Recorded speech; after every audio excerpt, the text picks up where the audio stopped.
ಶೀಘ್ರದಲ್ಲೇ Iran America ನಡುವಿನ ಯುದ್ಧ ಅಂತ್ಯವಾಗುತ್ತಾ? ಈ ಪ್ರಶ್ನೆಗೆ ಟ್ರಂಪ್ ಎಸ್ ಎಂದಿದ್ದಾರೆ. 2-3 ವಾರದಲ್ಲಿ ಯುದ್ಧಕ್ಕೆ ಶುಭಂ ಹೇಳುವ ಸುಳಿವು ಕೊಟ್ಟಿದ್ದಾರೆ. ಇರಾನ್ ಜೊತೆ ಯಾವ ಒಪ್ಪಂದವನ್ನೂ ಮಾಡಿಕೊಳ್ಳಲ್ಲ ಎಂದಿದ್ದಾರೆ. ಇತ್ತ ಇರಾನ್ ಮೇಲೆ ನ್ಯೂಕ್ಲಿಯರ್ ದಾಳಿ ನಡೆಯುವಂಥ ಆತಂಕ ಮೂಡಿದೆ. ಟ್ರಂಪ್ ಯುದ್ಧ ಎಂಡ್ ಅಂತಿದ್ರೆ ಇರಾನ್ ಗಲ್ಫ್ ರಾಷ್ಟ್ರಗಳಲ್ಲಿರೋ ಅಮೆರಿಕಾದ ಟೆಕ್ ದೈತ್ಯರನ್ನೇ ಟಾರ್ಗೆಟ್ ಮಾಡಿದೆ. ಗೂಗಲ್, ಮೆಟಾ, ಆಪಲ್ ಸೇರಿದಂತೆ 18 ಕಂಪನಿಗಳ ಲಿಸ್ಟ್ ಮಾಡಿದೆ. ಐಆರ್ಜಿಸಿ ದಾಳಿಯ ಬೆದರಿಕೆಗೆ ಟ್ರಂಪ್ ಡೋಂಟ್ ಕೇರ್ ಎಂದಿದ್ದಾರೆ. ಯುದ್ಧಕ್ಕೆ ಉಕ್ರೇನ್ ಕೂಡ ಕೈ ಜೋಡಿಸಿದೆ.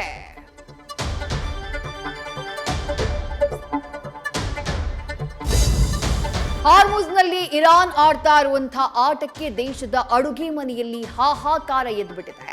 ಧಾರವಾಡ, ಬೆಳಗಾವಿ, ಗದಗ ಸೇರಿದಂತೆ ರಾಜ್ಯದಲ್ಲಿ ಜನ ಅನಿಲಕ್ಕಾಗಿ ಪರದಾಡ್ತಿದ್ದಾರೆ. ಗ್ಯಾಸ್ ಸ್ಟಾಕ್ ಇಲ್ಲದೆ ಬಂಕ್ಗಳು ಕ್ಲೋಸ್ ಆಗಿ ಆಟೋ ಚಾಲಕರು ಹೈರಾಣಾಗಿದ್ದಾರೆ. ಏಪ್ರಿಲ್ 1 ಹೊಸ ಆರ್ಥಿಕ ವರ್ಷದಿಂದ ಭಾರೀ ಬದಲಾವಣೆಯಾಗ್ತಾ ಇದೆ. ಡಿಜಿಟಲ್ ಪೇಮೆಂಟ್ನಲ್ಲಿ ನಿಯಮದಲ್ಲಿ ಬದಲಾವಣೆಯಾಗಿದೆ. ಪೆಟ್ರೋಲ್, ಡೀಸೆಲ್, ಗ್ಯಾಸ್ ಸೇರಿದಂತೆ ಬಹುತೇಕ ವಸ್ತುಗಳ ಬೆಲೆ ಗಗನಕ್ಕೇರಿದೆ.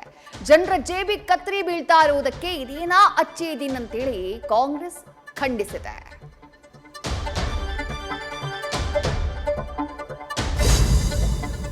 ರಾಜ್ಯದ ಬೈ ಎಲೆಕ್ಷನ್ ಕದನಕಣ ಮತ್ತಷ್ಟು ರಂಗೇರಿದೆ. ಬಿರು ಬಿಸಿಲಲ್ಲೂ ಕಾಂಗ್ರೆಸ್ ಬಿಜೆಪಿ ನಾಯಕರು ಭರ್ಜರಿ ಕ್ಯಾಂಪೇನ್ ಮಾಡ್ತಿದ್ದಾರೆ.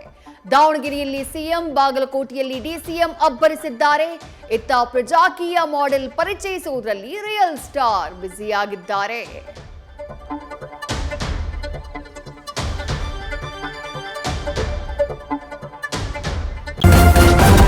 ನ್ಯೂಸ್ ಫಸ್ಟ್ ನಿರ್ಭೀತಿಯಿಂದ ನಿಮ್ಮ ಪರವಾಗಿ.